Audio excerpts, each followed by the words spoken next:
তারেক রহমান সাহেবের বক্তব্য শুনে আমার মনটা ভালো হয়ে গেছে।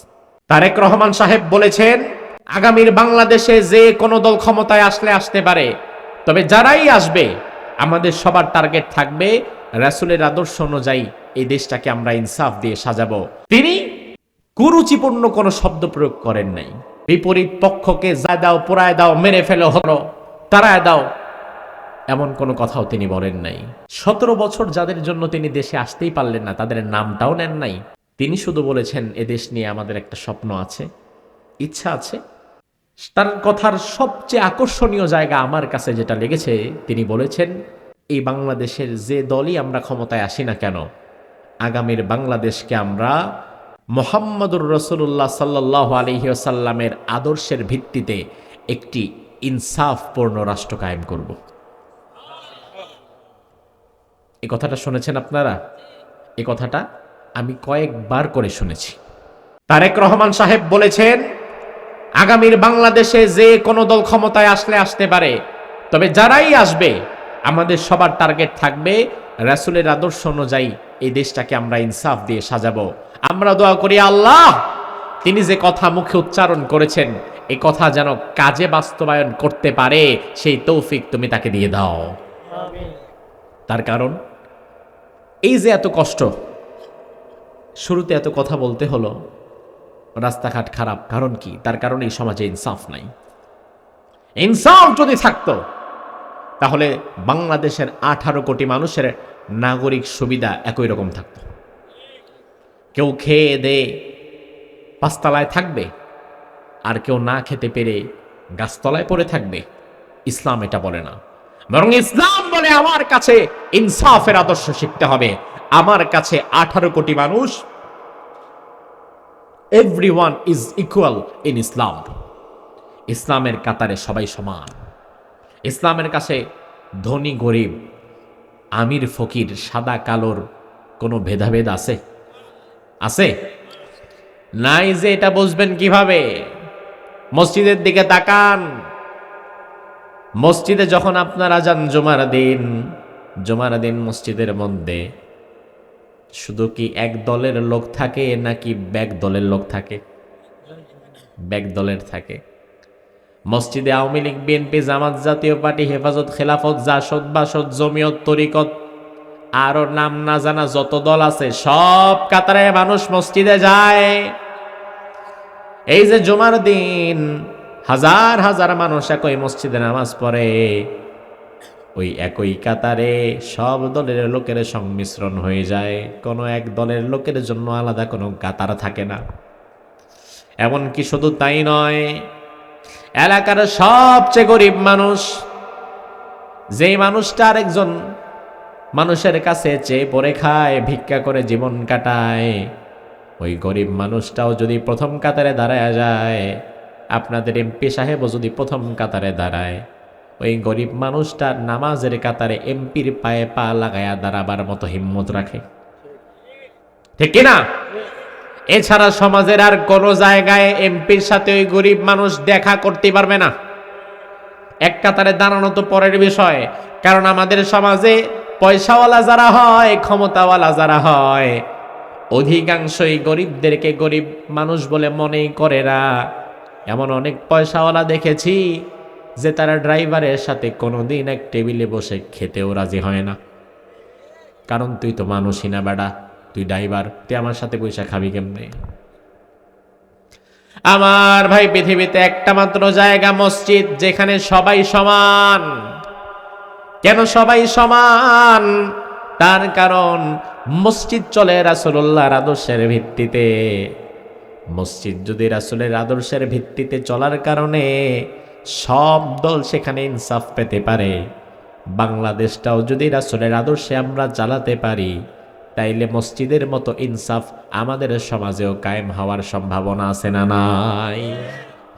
মসজিদে যেমন ইনসাফের আদর্শ দেখেন, সমাজেও তেমন ইনসাফের আদর্শ দেখবেন। আপনার প্রয়োজন চাইতে হবে না, দাঁড়ে দাঁড়ে ঘুরতে হবে না, চেয়ারম্যান সাহেব আমার এটা দেন, মেম্বার সাহেব এটা দেন, এমপি সাহেব এটা দেন, 10 বার জুতার তলা ক্ষয় করতে হবে না। বরং ইসলাম বলে সাধারণ মানুষ জনপ্রতিনিধির পেছনে ঘুরবে না, বরং জনপ্রতিনিধিরা সাধারণ মানুষের পেছনে ঘুরবে।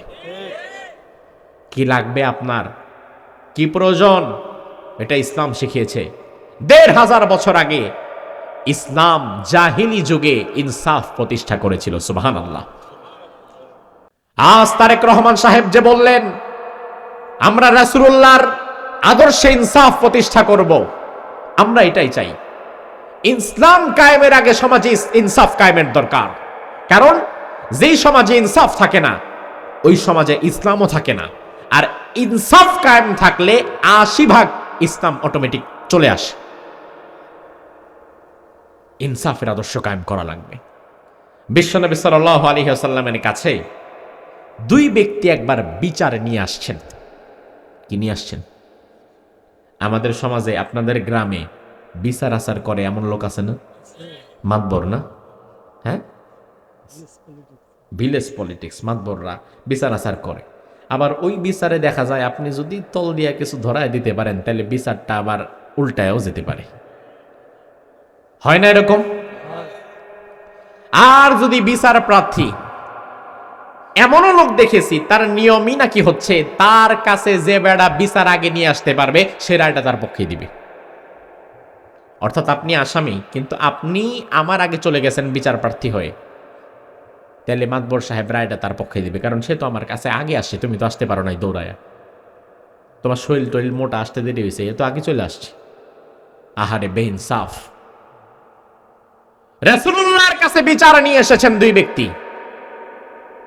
এর মধ্যে একজন হচ্ছে ইহুদি, একজন কি বুঝেন তো ভাই? ইহুদি কি রাসূলের দলের? আর আরেকজন হচ্ছে মুসলিম। মুসলিম কি রাসূলের দলের না? মুসলিম দলের।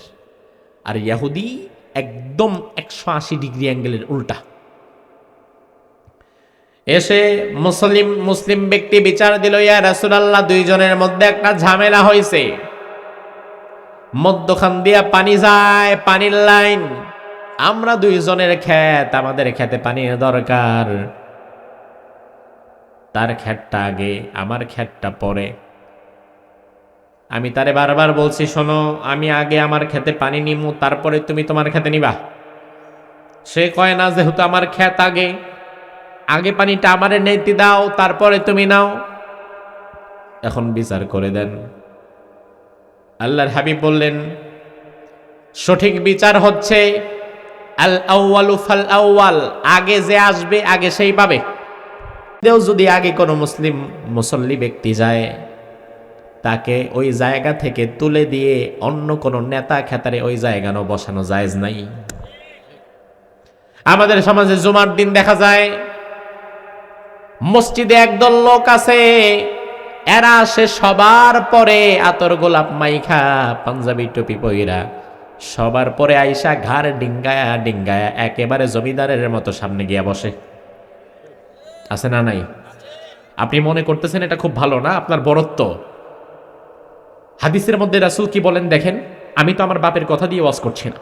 রাসূল বলেন, মসজিদের মানুষ সারিবদ্ধভাবে বসে যাওয়ার পরে যে যেখানে আসবে সে সেখানেই বসবে, এক কাতার ডিঙ্গায়া সামনে যাবে না। সাহাবীরা বললেন, ইয়া রাসূলুল্লাহ, যদি যায় তাহলে কি হবে? রাসূল বললেন, ইত্তাখাযা জিসরান ইলা জাহান্নাম, সে যতগুলা কদম ফেলবে, সামনের দিকে আগাবে, মানুষের ঘাড় ডিঙ্গায়া যতগুলা কদম ফেলবে, প্রত্যেক কদমটা সে যেন জাহান্নামের দিকে দিয়ে দিছে। তাইলে আপনি বুঝেন, আপনি মসজিদে এসে কদম ফেলতেছেন, উচিত ছিল কদমে কদমে নেকি হবে, আর সেখানে কদমে কদমে আপনি জাহান্নামের দিকে যাচ্ছেন। এইটা জানার পরেও যদি আপনার লাজ লজ্জা না থাকে, সবার পরে এসে ঘাড় ডিঙ্গায়া সবার আগে গিয়া বসতে চান, কোনো সমস্যা নাই, জাহান্নামের পথে আপনাকে সুস্বাগতম। জাহান্নামই তো যাচ্ছেন, সমস্যা নাই তো, আপনাকে সুস্বাগতম, আপনার যাত্রা শুভ হোক। ইহুদি ব্যক্তি, রাসূল বললেন, এই মুসলিম ব্যক্তি শোনো, তোমার ক্ষেত যেহেতু পরে, বিচার অনুযায়ী পানিটা তুমি পরেই পাবা, কারণ তার ক্ষেত তো আগে, তো তার ক্ষেতের মাথায় বাদ দিয়ে তোমার আগে পানি দিবে নাকি? আগে ইহুদি ব্যক্তি পানি পাবে, তারপরে তুমি পাবে। বিচারটা পক্ষে গেল কি ইহুদির না মুসলিমের? কার? মুসলমান ব্যক্তি বলে, ইয়া রাসূলুল্লাহ আমি তো মুসলমান, এ তো ইহুদি। রাসূল বলে, তাতে কি হয়েছে? ইনসাফ যেটা সেটা তো ইনসাফ। কে ইহুদি আর কে মুসলমান সেটা দেখার জন্য আল্লাহ তাআলা জমিনে আমাকে পাঠায় নাই। ইন্নাল্লাহা ইয়া'মুরুকুম আন তুআদ্দুল আমানাতি ইলা আহলিহা। আল্লাহ আমাকে আদেশ দিয়েছে আমানত যার সঠিক প্রাপ্য তার কাছে পৌঁছে দেওয়ার জন্য। আমি ইনসাফ কায়েমের নবী, আমি ন্যায়পরায়ণ নবী, আমি ইনসাফের আদর্শের মূর্ত প্রতীক। আমি তো বেইনসাফির বিচার করব না। সেই ইহুদি বলে আমি তার বিপক্ষে রায় দিব, অসম্ভব। ওই মুসলিম ব্যক্তির রায়টা আসলে পছন্দ হয় নাই। আমার ভাই, আমাদের সমাজেও কিছু মানুষ আছে এমন, হুজুরের কথা ভালো লাগে ততক্ষণ, কথাগুলো আমার দল আর আমার মতের সাথে মিলবে যতক্ষণ। কিন্তু আমি যখন দেখব হুজুরের কোনো কথা আমার দলের সাথে মিলে নাই, আমার মতের সাথে মিলে নাই, তখন হুজুরের কথার সাথে আর আমি নাই। ওই মুসলিম ব্যক্তি কিন্তু নিজেই রাসূলের কাছে বিচার নিয়ে আসছে। আল্লাহর হাবিব যখন তার বিরুদ্ধে রায় দিয়েছে, এবার আর তার ভাল লাগে না। সে কয় দরকার নাই, এই ইহুদি আগেই পানি বন্ধ করা যাবে না, আমরা বিচারটা আরেক জায়গায় দিব। আমাদের দেশেও দেখবেন হাইকোর্টে যদি কোনো বিচার হয়, রায় হয়ে যায়, ওই হাইকোর্টের রায় বদলানোর জন্য আরেকটা কোর্ট আছে, এটার নাম সুপ্রিম কোর্ট। ওই সুপ্রিম কোর্টে গেলে তারা হাইকোর্টের রায়টা আবার পরিবর্তন করার ক্ষমতাও রাখে। তার কারণ হাইকোর্টের চাইতে সুপ্রিম কোর্টের ক্ষমতা বেশি দেওয়া আছে। তবে সুপ্রিম কোর্টের বিচার যদি আপনার ভালো না লাগে তাইলে মুড়ি খান, কারণ বাংলাদেশে সুপ্রিম কোর্টের উপরে কোনো কোর্ট নাই। ওই বিচার ভালো না লাগলেও সেটা মাইনা নিতেই হবে। এবার আমার ভাইয়ের আপনাদের কাছে একটু জানতে চাই, আল্লাহর জমিনে মুহাম্মদুর রাসূলুল্লাহ একটা বিচার করে দিয়েছেন, ওই বিচারটা নতুন ভাবে করার মতো ক্ষমতা আকাশের নিচে জমিনের উপরে কারো আছে? বিশ্বনবীর বিচার মানেই হচ্ছে শেষ বিচার, এর উপরে কলম ধরার ক্ষমতা দুনিয়ার কারো নাই। মুসলিম বলল না, মুসলিম ব্যক্তিটি বলল না, আমি বিচারটা আরেক জায়গায় দেব, আসো।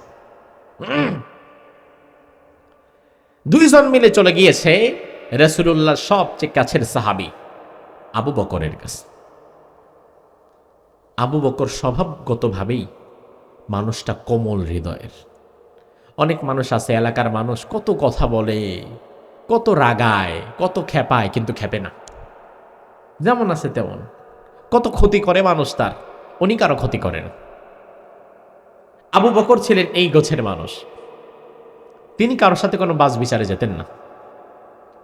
আবু বকরের কাছে গিয়ে বলল, আবু বকর, আমি আর এই ইহুদি দুজন একটা বিচার নিয়ে আসছি।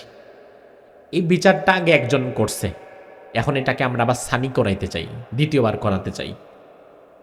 আবু বকর বললেন, সমস্যা নেই, দ্বিতীয়বার তো করাতেই পারো।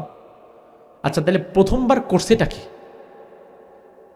বলল, প্রথমবার করেছে মুহাম্মদ সাল্লাল্লাহু। আবু বকর বলল, ইন্না লিল্লাহ, হেই পাগল নাকি তুমি? মুহাম্মদুর রাসূলুল্লাহ বিচার করে দিছে, আর ওই বিচার নিয়ে তুমি আমার কাছে আসছো? আমি কি নিজে ঈমান হারা হব নাকি তোমার এখানে কলম ধরে? কারণ রাসূলের কথার উপরে কেউ যদি কথা বলে, তার মানে কি? তার মানে রাসূলেরটা হয় নাই, এখন আমি নতুন আরেকটা করতেছি। তো রাসূলের কোনো কথা হয় নাই এই মনোভাব থাকলে কি ঈমানদার না বেঈমান?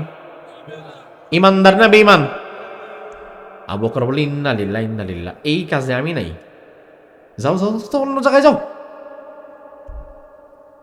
এবার দুইজন মিলে চলে গিয়েছে ওমর ফারুক রাদিয়াল্লাহু আনহুর কাছে, গিয়ে বলে, আমরা একটা বিচারে সানি করাতে চাই। ওমর রাদিয়াল্লাহু আনহু বললেন, সমস্যা নাই, আমি ইনসাফের সাথে বিচার করে দেব। তবে যেহেতু সানি করাইতে আসছো, আমারে আগে বলো প্রথম বিচারে কে করিয়েছেন? আমার ভাই, আপনার সন্তান ক্লাস 3-তে পড়েছে এলাকার একটা স্কুল থেকে, কোনো এক কারণে স্কুল আর আপনার পছন্দ হয় নাই, ক্লাস 3-র পরে অন্য জায়গায় নিয়ে ভর্তি করবেন। একেবারে যদি শূন্য থেকে প্লে নার্সারিতে নিয়ে ভর্তি করেন, তাইলে স্কুলওয়ালা জিজ্ঞেস করেন আগে কোথাও পড়ছে কিনা, তার কারণ সে জানে আগে কোথাও পড়ে নাই, একদম শূন্য থেকে শুরু করছে।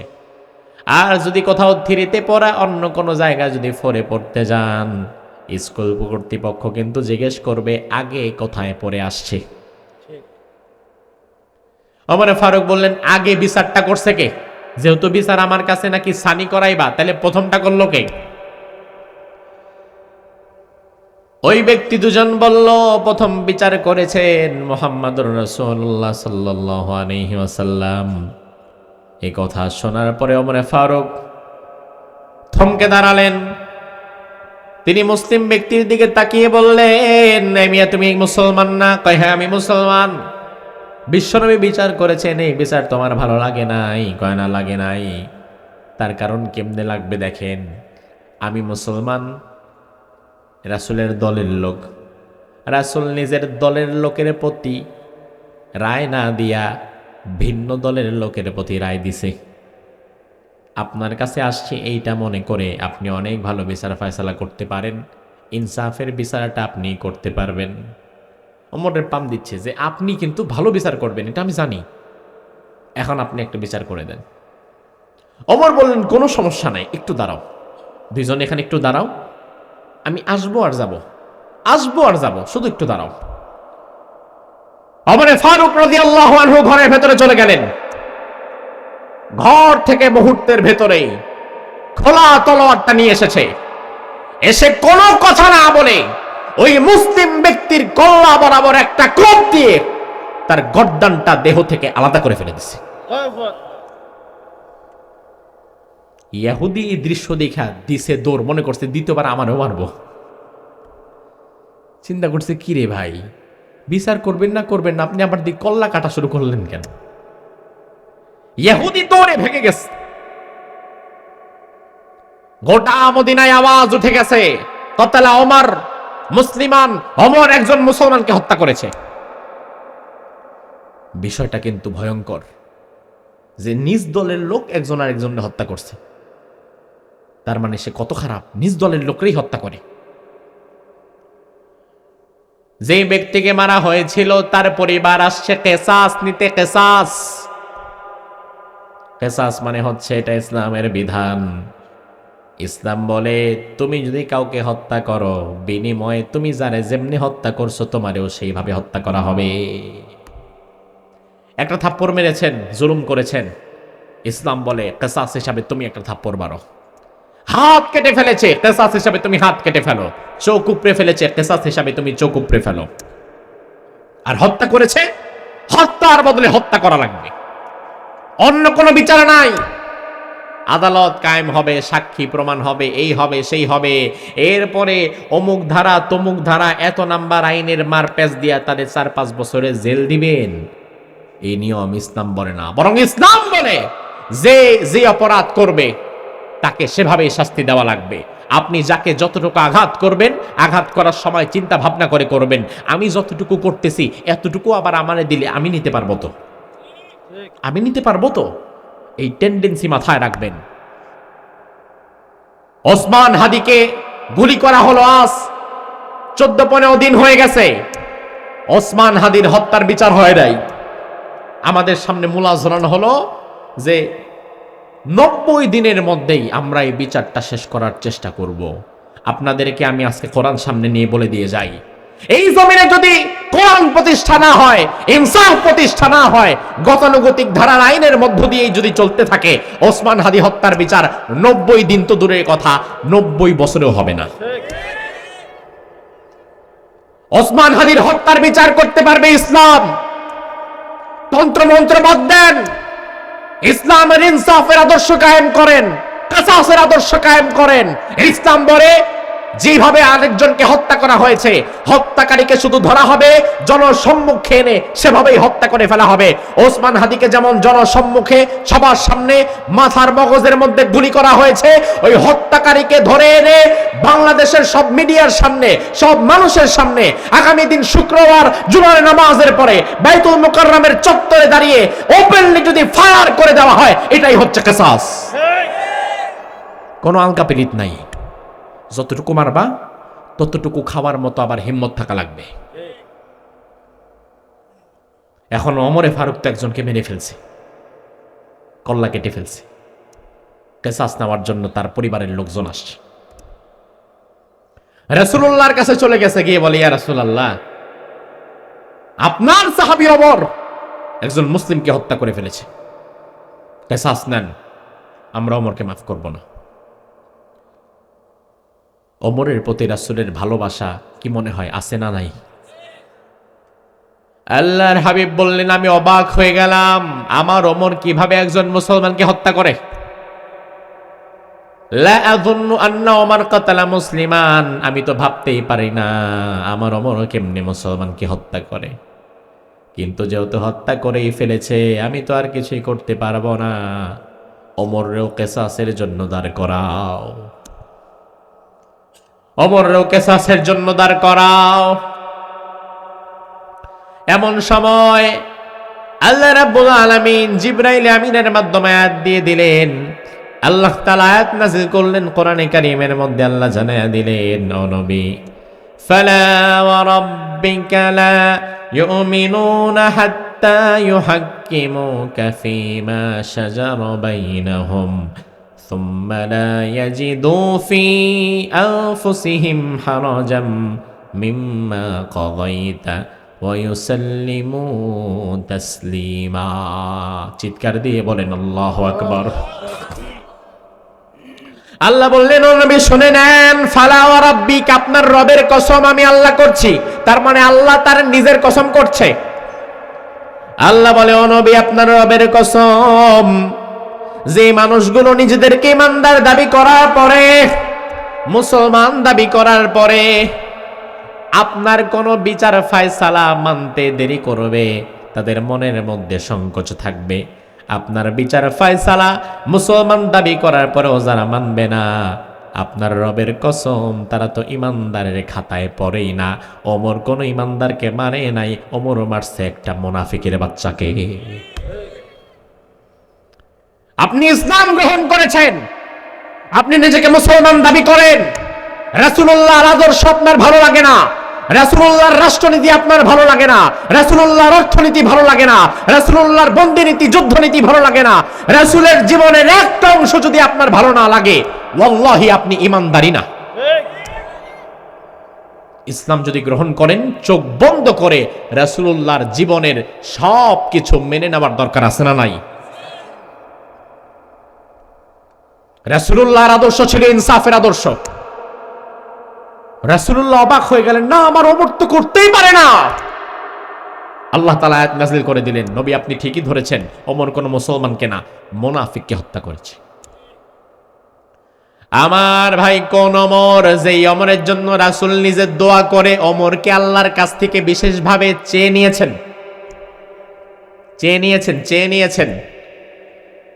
ইসলামের প্রাথমিক যুগে বিশ্বনবী সাল্লাল্লাহু আলাইহি ওয়াসাল্লাম দেখলেন, ইসলামের মধ্যে যারা আসছে সবাই গরিব দুর্বল। বেলাল, খাব্বাব, খুবাইব, গরিব মানুষগুলা। আজকের যুগেও দেখবেন ইসলামের প্রতি ঝোঁক বেশি কি গরিবদের না ধনীদের? এই যে মাহফিলে এসে বসবাস শুনে 200-400 কোটি টাকার মালিক এখানে বসে আছে, থাকবে জীবনে? আমার ভাই, যুগে যুগে ইসলামকে টিকিয়ে রেখেছিল গরিবেরা। এই জন্য ইসলামের ইনসাফের আদর্শ, রাসূলুল্লাহর ইনসাফের আদর্শ সমাজে কায়েম হোক, এটা গরিবেরাই চায়, ধনীরা চায় না।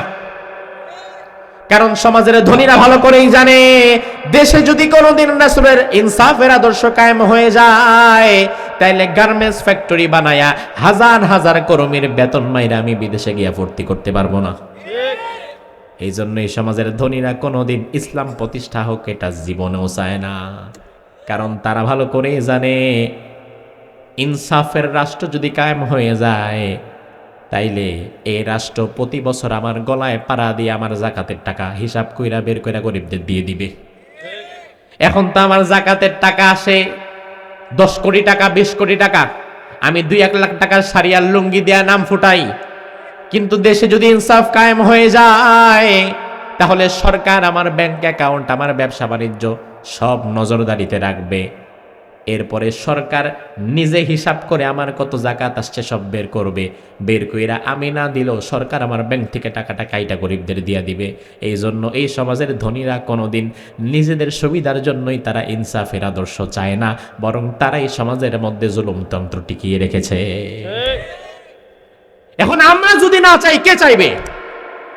এজন্য 17 বছর পর তারেক রহমান সাহেব দেশে ফিরে তিনি তার ভাষণে বলেছেন, আগামীর বাংলাদেশে যেই দলই ক্ষমতায় আসুক না কেন, বাংলাদেশকে আমরা রাসূলের আদর্শের মধ্য দিয়ে একটা ইনসাফের রাষ্ট্র কায়েম করব।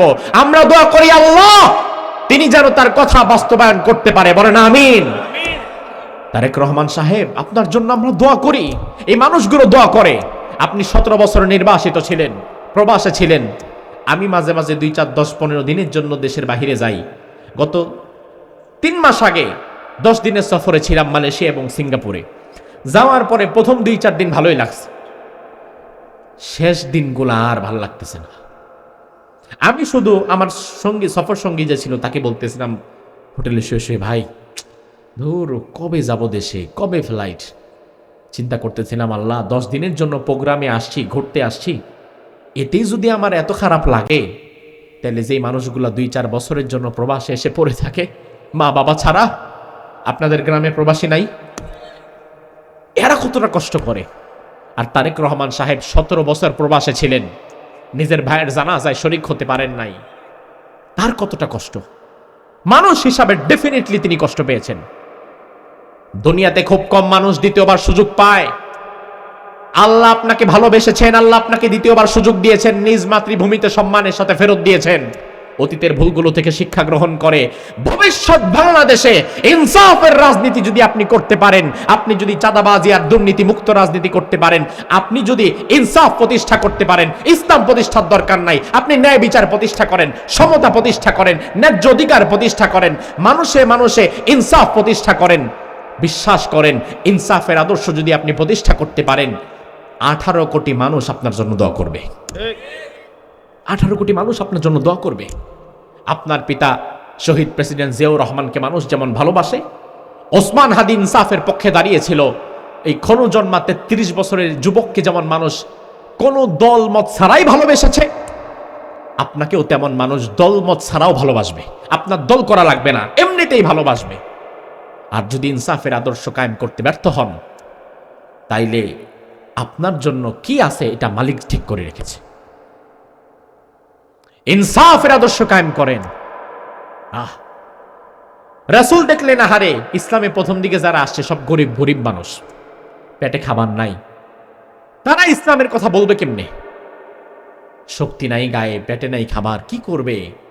রাসূল একদিন নামাজ পড়ে হাত 2টা আল্লাহর দিকে তুলে ইসলামের পক্ষে কাজ করার জন্য 2 জন লোককে চাইলেন। 2 জন লোকের নাম রাসূল বললেন, দোয়া করে বলে আল্লাহকে বললেন, আল্লাহ এই 2 জনের যে কোনো একজনকে তুমি দিও। আল্লাহর হাবিব দোয়া করে বলে, আল্লাহ আল্লাহুম্মা আইজ্জাল ইসলাম বিআহাব্বি হাযাইনির রাজুলাইন, এই 2 জন শক্তিশালী লোকের যে কোনো একজনকে ইসলামের মধ্যে দিয়ে দাও, যেন ইসলাম বুক ফুলিয়ে চলতে পারে। একজন হচ্ছে আবু জাহাল। আবু জাহাল তৎকালীন শক্তিশালী প্রভাবশালী একজন মানুষ ছিল। আর একজন হচ্ছে অমর। অমরও শক্তিশালী প্রভাবশালী। আবু জাহাল এবং অমর একই পর্যায়ের। বিশ্বনবী আল্লাহরে বলে, আল্লাহ মেহেরবানি করে তুমি যারে চাও এই 2 জনের মধ্যে যে কোনো একজনকে তুমি ইসলামের জন্য দিয়ে দাও। সুবহানাল্লাহ কোন। আল্লাহ দিছে কারে? আবু জাহেল রে না ওমর রে? জোরে কোন। আমার ভাই, এখানে একটা সুন্দর বোঝার বিষয় আছে। আল্লাহর হাবিব কিন্তু বলেন নাই আল্লাহ ওমর রে দাও। বিশ্বনবী কিন্তু আল্লাহ তাআলার কাছে 2টা অপশন দিয়েছেন, হয়তো আবু জাহেল রে দাও, নাইলে ওমর রে দাও, 2 জনের একজন রে দাও। আল্লাহ তো চাইলে ওমর রে না দিয়ে আবু জাহেল রেও দিতে পারতো কিনা? কিন্তু দেন নাই কেন? ও ভাই আমার, এই যে দিলেন না আবু জাহেল রে, এটার পেছনেও একটা কারণ আছে। আপনি বলবেন, হুজুর আবু জাহেল তো ইসলামের শত্রু ছিল, রাসূলকে কষ্ট দিয়েছে। আরে ভাই, রাসূলকে কষ্ট কি ওমর দেয় নাই? ওমর রাসূলকে কষ্ট দিয়েছে এবং ওমর নবীকে হত্যা করার কন্টাক্ট নিয়ে আসছে। তাইলে দুইজনই তো রাসূলকে কষ্ট দিয়েছে, কিন্তু দুইজনই কষ্ট দেওয়ার পরেও একজনকে আল্লাহ কেন বাছাই করে ইসলামে নিয়ে আসলেন? আমার ভাই, তার কারণ হচ্ছে আবু জাহাল জানতো, বুঝতো যে এটা আসলে আমার ভাতিজা মিথ্যা কথা বলে না। মোহাম্মদ মিথ্যাবাদী নয়, পাগল নয়, জাদুকর নয়, সে সত্যবাদী, তার নবুয়ত সত্য, সে সত্য নবী।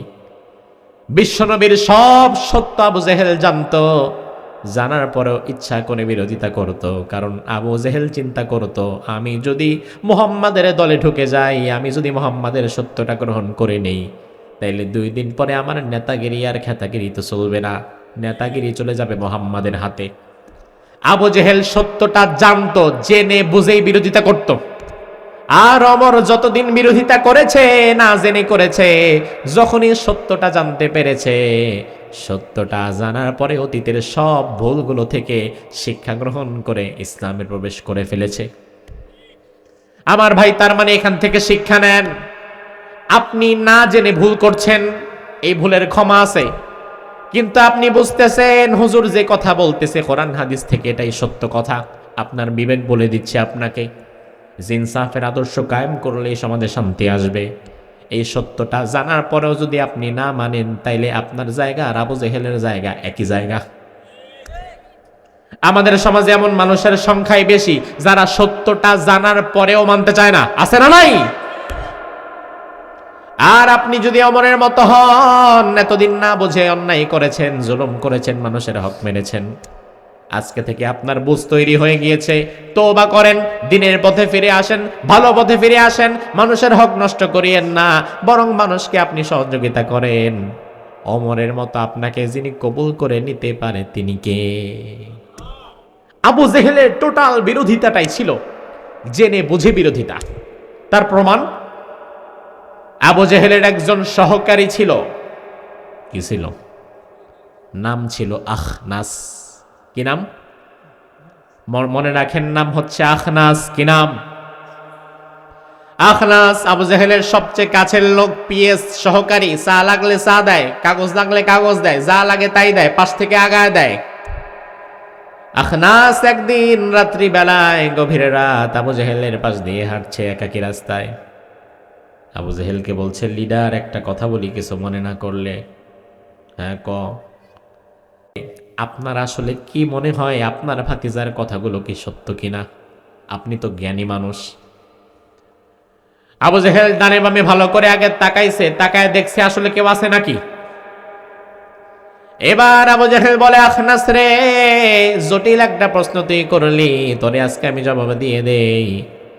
আমার ভাতিজা মোহাম্মদ আসলে মিথ্যাবাদী নয়। আমার ভাতিজা মোহাম্মদের কোরআন মিথ্যা নয়, ইসলাম মিথ্যা নয়, আল্লাহ পরকাল কিছুই মিথ্যা নয়। আমার ভাতিজা মোহাম্মদ যা বলে সব সত্য কথা বলে। আমি আমার ভাতিজা মোহাম্মদের সব সত্যের সাক্ষী নিজেই। সুবহানাল্লাহ কয় না? রাসূলের নবুয়তের সত্যতার সাক্ষ্য দিচ্ছে আবু জাহাল। কে দিচ্ছে? আখনাস বলে, বস, তাহলে এবার অভয় দিলে একটা কথা বলি। হ্যাঁ, বলো। আমিও দীর্ঘদিন ধরে এটাই মনে মনে লালন করতেছি যে আপনার ভাতিজা মোহাম্মদ একটা মিথ্যা কথাও বলে না, আমরা খামাখাই তার বিরোধিতা করি। আমি দীর্ঘদিন ধরে তার কথার সত্যতার প্রমাণ পেয়েছি। এখন আপনি যেহেতু বললেন আপনার ভাতিজা মিথ্যাবাদী না, তার কথা সত্য, ইসলাম সত্য, কোরআন সত্য, রাসূল হিসাবে তিনি সত্য, আখিরাত সত্য, পরকাল সত্য, তাহলে আর শুধু শুধু বাজাবাজি করে লাভ কি? আপনি আমি দুইজন মিলে চলেন, তার কাছে গিয়ে হাতে হাত রেখে ইসলাম গ্রহণ করিনি। আপনি তো কইলেন সুবহানাল্লাহ, আবু জেহেল শুই না কয় নাউজুবিল্লাহ। কি রে, এই কাজ তো করা যাবে না। আখনাস বলে, কেন করা যাবে না? আরে মোহাম্মদকে যদি এখন আমি মেরে নেই, তাহলে মোহাম্মদকে তুই আর আমি দুইজন গিয়ে আমরা ইসলাম গ্রহণ করলাম, আমরা উম্মত হইলাম, উনি নবী হইল। এই মুহূর্তে স্বাভাবিক অবস্থায় মক্কার মানুষের বিচার আচার কে করে? আবু জেহেল। আবু জেহেল এবার জিজ্ঞেস করলো, আচ্ছা মক্কার মানুষ যে কোনো প্রয়োজনে কার কাছে চায়? আখনাস বলল, আপনার কাছেই চায়। মক্কার মানুষ নেতা হিসাবে কাকে মানে? আপনারই মানে। মক্কার মানুষ কারে বেশি সম্মান করে? আপনাকেই করে। বলে আচ্ছা শোন, এবার তুই আর আমি যদি ইসলাম গ্রহণ করি তাহলে নেতৃত্ব কি আর আমার হাতেই না মোহাম্মদের হাতে? অবশ্যই মোহাম্মদের হাতে, যেহেতু তিনি নবী। বিচার আচার কি আর তুই আর আমি করবো না মোহাম্মদ করবে? অবশ্যই মোহাম্মদ করবে, যেহেতু তিনি নবী। সর্বোচ্চ সম্মান কি তোর আর আমার থাকবে না মোহাম্মদের থাকবে? অবশ্যই মোহাম্মদের থাকবে, যেহেতু তিনি নবী। আবু জেহেল কয় সমস্যাটা তো এখানেই। আমার ভতিজা সত্যবাদী, তার ইসলাম সত্য, তার কোরআন সত্য, আল্লাহ সত্য, রাসূল সত্য, আখিরাত সত্য, তবে আমি মানতে পারবো না। মানলে এখন যে নেতৃত্বের জায়গায় আছি এইটা তো আর থাকবে না। আমাদের সমাজের অনেক মানুষ জানে কোরআন থেকে, ইসলাম থেকে আলেমরা আমাদেরকে যেটা শোনায় এটাই সত্য, এটাই সঠিক পথ, এটাই হেদায়েতের পথ। জানার পরেও তারা কোরআনের এই থিওরিগুলো সমাজে বাস্তবায়ন করে না। এজন্য, কারণ তারাও ভালো করে জানে সমাজে যদি রাসূলুল্লাহর ইনসাফের আদর্শ কায়েম করা হয়ে যায় তাইলে অনেক ভণ্ড আর বাটপার নেতাদের নিজেদের নেতাগিরিও থাকবে না। এই জন্য তারা সব জানে, জেনে বুঝেই তারা বিরোধিতা করে। এই বিরোধিতা কি ওমরের বিরোধিতা না আবু জেহেলের বিরোধিতা? আমার ভাইরা, এই জন্য জেনে শুনে বিরোধিতা করবেন না, আবু জেহেলের মতো হওয়া লাগবে। ইনসাফ কায়েম করেন, ইনসাফের আদর্শ কায়েম করেন, তাইলে দেশটাকে যিনি জান্নাতের টুকরা বানায় দিবেন তিনি কে? আল্লাহ রাব্বুল আলামিন কোরআনের মধ্যে বললেন, ইয়া আইয়ুহাল্লাযীনা আমানু কুনু কাওয়ামিনা বিল কিসতি শুহাদাআ লিল্লাহ ওয়ালাউ আলা আনফুসিকুম আওয়াল ওয়ালিদাইনি ওয়াল আকরাবিন ইয়াকুন গানিয়ান আও ফাকীরান ফাল্লাহু আওলা বিহিমা। ও ঈমানদারেরা, ন্যায় বিচার করো, ন্যায় বিচারের মধ্যে তোমরা শক্তিশালী হও, ন্যায় বিচারের মধ্যে সচেষ্ট হও। ন্যায় বিচার করার সময় যদি দেখতে পাও ন্যায় বিচার তোমার নিজের বিরুদ্ধে চলে গেছে, তারপরেও ন্যায় বিচার করো। যদি দেখো ন্যায় বিচার করতে গিয়ে ন্যায় বিচারটা তোমার বাপ মার বিরুদ্ধে চলে গেছে, তারপরেও ন্যায় বিচার করো। যদি দেখো ন্যায় বিচার তোমার গ্রামের মানুষের বিরুদ্ধে চলে গেছে, তারপরেও ন্যায় বিচার করো। যদি দেখো ন্যায় বিচার করতে গিয়া ধনী আর গরিব দুইজন আসছে, তুমি ন্যায় বিচার করছো সেটা ধনীর বিরুদ্ধে চলে গেছে, তারপরেও ন্যায় বিচার করো। তার কারণ ধনী গরিব দেখে কে ক্ষমতাবান আর কে ক্ষমতা নেই এটা দেখে বিচার করো না। কার কয়টা পয়সা আছে আর কার পয়সা নাই এটা দেখে বিচার করো না। ন্যায় বিচার করতে পারলে তোমার মর্যাদা যিনি বাড়ায়া দিবেন তিনি কে?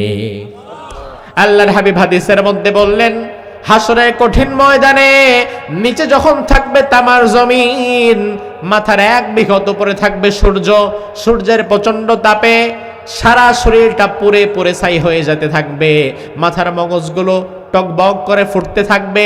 মানুষ যখন পাগলের মতো দৌড়াতে থাকবে, আশ্রয়ের কোনো জায়গা নাই, ছায়া পাওয়ার কোনো জায়গা নাই। ওই কঠিন হাসরের ময়দানে 7 শ্রেণীর মানুষকে আল্লাহ তাআলা আল্লাহর আরশের ছায়ার নিচে ছায়া দিয়ে দিবেন। জোরে কোন কয় শ্রেণীর? আল্লাহর হাবিব বললেন, সাবাতুন ইউযিল্লুহুমুল্লাহু ফি যিল্লিহি ইয়াওমা লা যিল্লা ইল্লা যিল্লুহ, ইমামুন আদিল, শাবুন নাশা ফি ইবাদাতিল্লাহি আযজা ওয়া জাল্লা, ওয়া রাজুলুন কলবুহু মুআল্লাকুন ফিল মাসাজিদ। এভাবে 7 শ্রেণীর লোকের কথা বললেন। আমার সময় কম, আমি মাত্র 3 শ্রেণীর কথা বললাম। বিশ্বনবী বললেন, আল্লাহর আরশের নিচে কিয়ামতের ময়দানে হাসরের মাঠে 7 শ্রেণীর লোক যারা ছায়া পাবে তাদের মধ্যে প্রথম সারিতেই থাকবে দুনিয়াতে যারা ইনসাফ প্রতিষ্ঠা করেছিল, যারা ন্যায় বিচারে প্রতিষ্ঠা করেছিল। সুবহানাল্লাহ। তারেক রহমান সাহেব যদি সত্যি ন্যায় বিচার প্রতিষ্ঠা করতে পারে, ইনসাফের আদর্শ কায়েম করতে পারে, প্রথম শ্রেণীর মধ্যে তিনি দাঁড়িয়ে থাকতে পারবেন। 2 নাম্বার, আল্লাহর হাবিব বললেন, আরশের ছায়ায় আল্লাহ যাদের ছায়া দিবেন, শাবুন নাশা ফি ইবাদাতিল্লাহি আযজা ওয়া জাল্লা, ওই যুবক, যে যুবক তার যৌবনটা আল্লাহর ইবাদতের মধ্যে কাটায়, ফেসবুকের মধ্যে কাটায় না, টিকটকের মধ্যে লাফায় না, সারা রাত শুয়ে শুয়ে চ্যাটিং ফেটিং এর মধ্যে কাটায় না। আমার যুব সমাজকে বলি, তুমি কোথায় জন্মগ্রহণ করেছো? কত অজপাড়াগা, রাস্তা নাই, এই নাই সেই নাই, ভালো পড়াশোনা নাই, এই নাই সেই নাই, এগুলা মাথার মধ্যে না এনে তুমি একটা নিজস্ব চিন্তা আর আদর্শের উপরে দাঁড়িয়ে থাকো। কারণ কে কোথায় জন্মগ্রহণ করেছে এটা কোনোদিন তার ভবিষ্যৎ ফিউচার করে দেয় না। তুমি টিকটকার হবা না। আমার দেশের যুবকদের আমি ক্লিয়ারলি বলে দিতে চাই, ওহে যুব সমাজ, তুমি টিকটকার হইও না, বরং তুমি বিপ্লবী ওসমান হাদি হও। ওসমান হাদি তৈরি হও। টিকটকে গিয়ে লাফালাফি করা তোমার সাথে যায় না। তোমার জন্ম হয়েছে সমাজ পরিবর্তনের লক্ষ্যে। তোমার সামনে অন্যায় চলবে দিনের পর দিন, আর তুমি মুখ বুজে সহ্য করবা, বসে থাকবা। আজ এই সমাজে যদি 10টা 15টা 20টা ওসমান হাদির জন্ম হতো, বিশ্বাস করেন কোন মুনাফিক বাটপার রাস্তার এত বড় ক্ষতি করে টিকে থাকতে পারতো না, কিয়ামত করে ফেলতো তার। ওই ওসমান হাদি বরিশালের রজপাড়া গা থেকে উঠে আসছে। তুমি তো মিয়া কত কাছে, ভালো জায়গায় আছো। নিজের চিন্তা ভাবনা পাল্টাও, নিজেকে বুঝতে শেখো, চিনতে শেখো। আমাদের যুবকেরা নিজেদেরকে বুঝে না, নিজের ভেতরে লুকায়িত স্বপ্ন আর শক্তিটাকে তারা বুঝে না। এরা হয়ে গেছে সেই শক্তিশালী হাতির মতো, যেই হাতি কোনোদিন তার নিজের শক্তি সম্পর্কে জানেই না। হাতি, তার পিঠের উপরে একজন মাউত থাকে। হাতির পিঠে দেখবেন অনেক সময় 7-8 বছরের ছোট বাচ্চা, সেও হাতির কানের মধ্যে বাড়ি দিয়ে হাতিরে ঘোরায়। আছে না নাই? কারণ কি? তার কারণ হাতির কান এত বড়, হাতি কোনোদিন তার পেছনে আসলে সে নিজে কত বড় এটা হাতি নিজেও জানে না। তার এই কানের কারণে সে দেখতেই পারে না। হাতি যদি কোনোদিন নিজের শক্তি আর নিজের দেহ সম্পর্কে আইডিয়া তৈরি হইতো, তাইলে উপরে যেটি বসে এগুলারে ফালায়া পিটাইতো, যে আমি কি আর তুই কি, তুই আমার পিঠে বসে আমারে নারাজ। কিন্তু এই যে বেচারা হাতি, নিজের শক্তি সম্পর্কে তার কোনো আইডিয়াই নাই। আজ নোংরা রাজনীতি, ইয়াবা, বাবা, গাজা, ফেন্সি ডিলার, মাদক দ্রব্য দিয়ে আমাদের যুব সমাজকে হাতির কানের মতো বানায় দেওয়া হয়েছে। এই যুবকের মধ্যে যে একটা বিপ্লবের শক্তি আছে, ন্যায় এবং ইনসাফের পক্ষে দাঁড়াবার শক্তি আছে, এই শক্তিটা ভুলিয়ে দেওয়ার জন্যই বাংলাদেশের রন্ধ্রে রন্ধ্রে পরিকল্পনা করে মাদক দ্রব্যের সয়লাভ ঘটিয়ে দেওয়া হয়েছে। এই যুবক এখন আর মাদকের মধ্যে ডুবে থাকে, ফেসবুকের মধ্যে ডুবে থাকে, টিকটকের রিলস দেখতে দেখতে তার দিন পার হয়ে যায়। অথচ তোমার মধ্যে যে শক্তি আল্লাহ দিয়েছে তুমি এটা বুঝলাই না। তোমার মতো যুবক মুহাম্মদ বিন কাসিম ভারতবর্ষ বিজয় করেছে। তোমার মতো যুবক খালিদ বিন ওয়ালিদ মুতার যুদ্ধের সময় 3000 সাহাবী নিয়ে 2 লক্ষ রোমানদেরকে কচুকাটা করেছে। তুমি তো জানো না।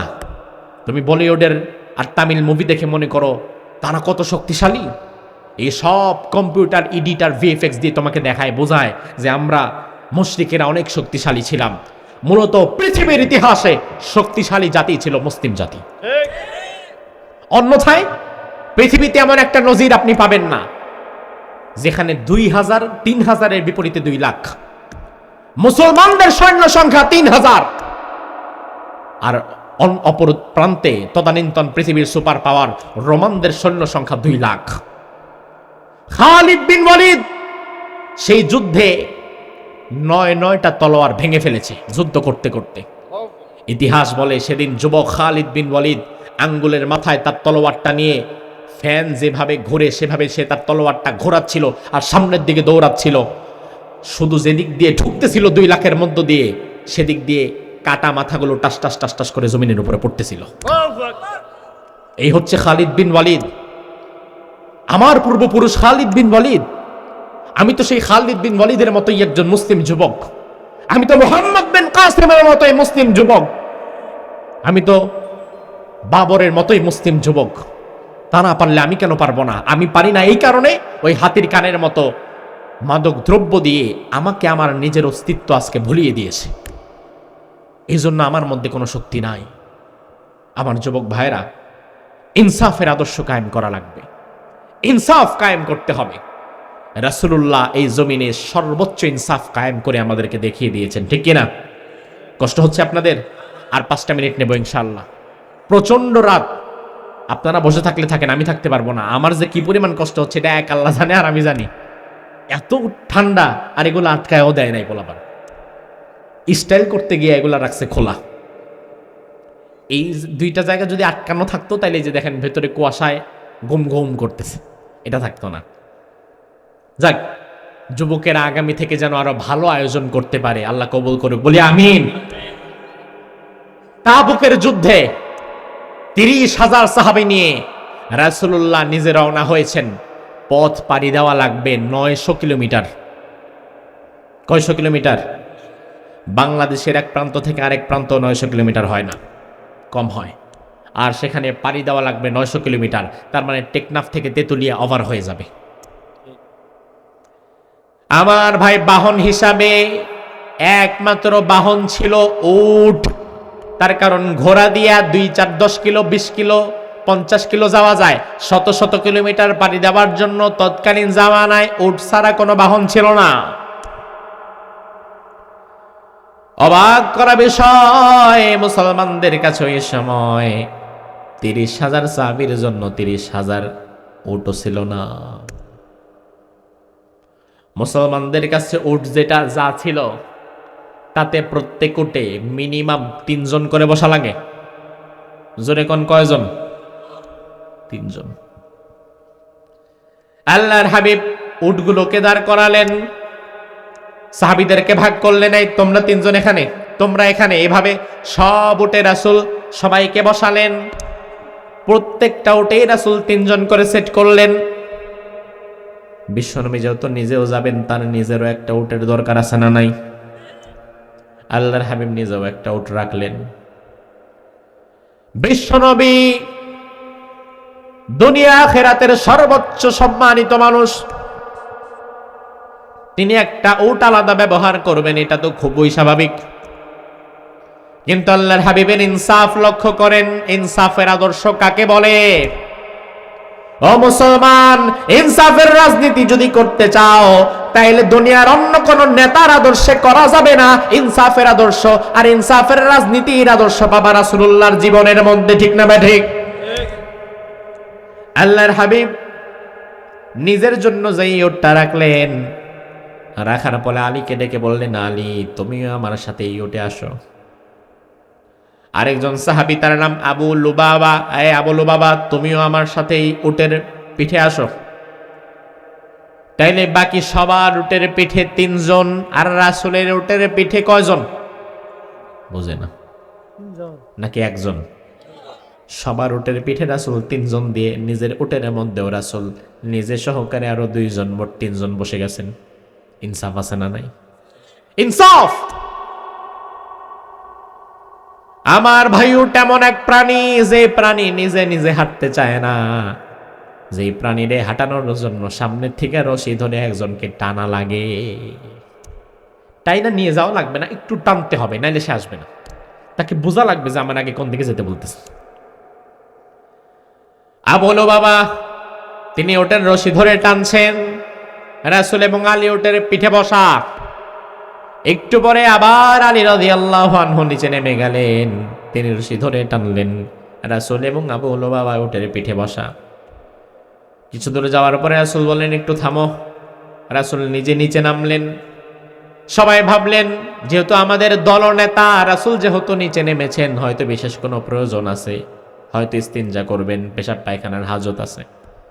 কিন্তু অবাক করে দিয়ে বিশ্বনবী অজু ইস্তিনজা না করে উটের রশিটা নিজের হাতে নিয়ে আলীকে বললেন, আলী উটের পিঠে তুমি চড়ো, আর রশিটা নিয়ে এখন আমি নিজেই হাঁটবো। মদিনার প্রেসিডেন্ট মুহাম্মদুর রাসূলুল্লাহ বিশ্বনবী 2 জন সাধারণ সাহাবীকে উটের পিঠে বসিয়ে নিজে রশি ধরে হাঁটবেন। সাহাবায়ে কেরাম হাও হাও করে কান্না শুরু করলেন, ইয়া রাসূলুল্লাহ, আপনি উটের পিঠে, উটের রশি ধরে সামনে হাঁটবেন, রাখালের মতো হাঁটবেন, আর আমরা উটের পিছে বসে থাকব। এইটা আমরা সহ্য করতে পারবো না রাসূল, এত বড় বেয়াদবি আমরা করতে পারবো না। রাসূল বললেন, খামোশ, এটা ইসলামের ইনসাফ। আমি মুহাম্মদুর রাসূলুল্লাহ, আমি তোমাদের মাঝে বেশি খাওয়ার জন্য আসি নাই, বরং আমার সৃষ্টি হয়েছে তোমাদের মধ্যে ইনসাফের আদর্শ শিখিয়ে দেওয়ার জন্য। ও মুসলমান, যেই নবী আমাদেরকে ইনসাফের আদর্শ শিখিয়েছেন, ইনসাফের রাজনীতি শিখিয়েছেন, আজ আমাদের সমাজে যদি আমরা ইনসাফ কায়েম করতে চাই, ইনসাফের রাজনীতি প্রতিষ্ঠা করতে চাই, আমাদের সমাজে আমরা সবার হকগুলোকে যদি তাদের কাছে পৌঁছে দিতে চাই, তাহলে রাসূলের জীবনী থেকে ইনসাফের আদর্শ সমাজে আমাদের বাস্তবায়ন করার দরকার আছে না নাই? আমরা যেন করতে পারি। আল্লাহ তাআলা তৌফিক দান করুক। আমরা পড়ি আমিন। হাযা মা ইনদি ওয়াল ইলমু ইনদাল্লাহ। আলাইহি তাওয়াক্কালতু ওয়া ইলাইহি উনীব।